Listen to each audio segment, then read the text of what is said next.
It is pretty difficult in the man horror genre to create something new and different, so why bother? Yeah, just wash, rinse, and repeat.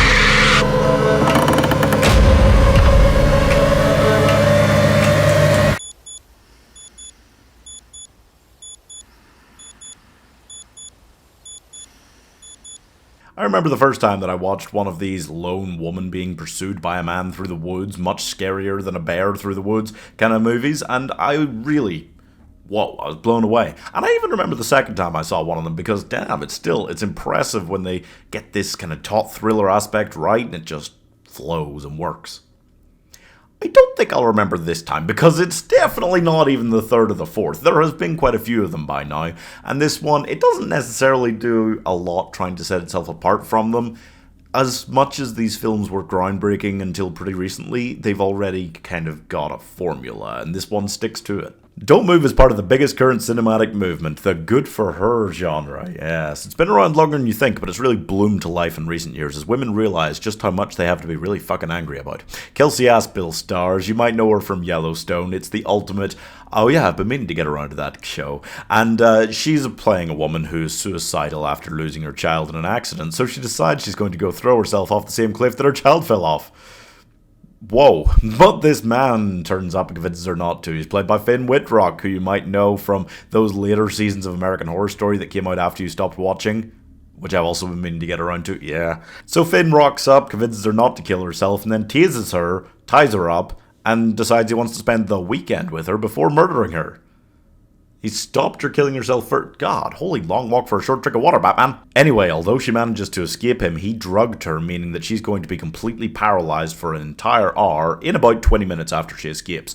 It's kind of a crazy idea, having a film where your leading character is unable to talk or move or do pretty much anything for the majority of the runtime. It's a bit like those classic Disney movies where they had maybe the princess's name in the title, but wouldn't let her speak or do anything. Don't Move does have an interesting premise. I guess the drugged thing is the big addition to a story that is basically the same as all those other films that are exactly like this that you've seen.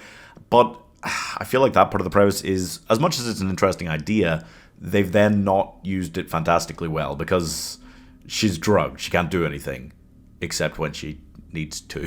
You know, like she can, just move her finger enough to do this, and this thing on the floor is conveniently there, which means she can tap that or whatever, and there are a lot of conveniences to how it ends up, you know. She doesn't just immediately die, essentially. Even to falling in the river, like 5 minutes in, like that, if she just happened to turn over because of the current, she just drowned because she can't move, right?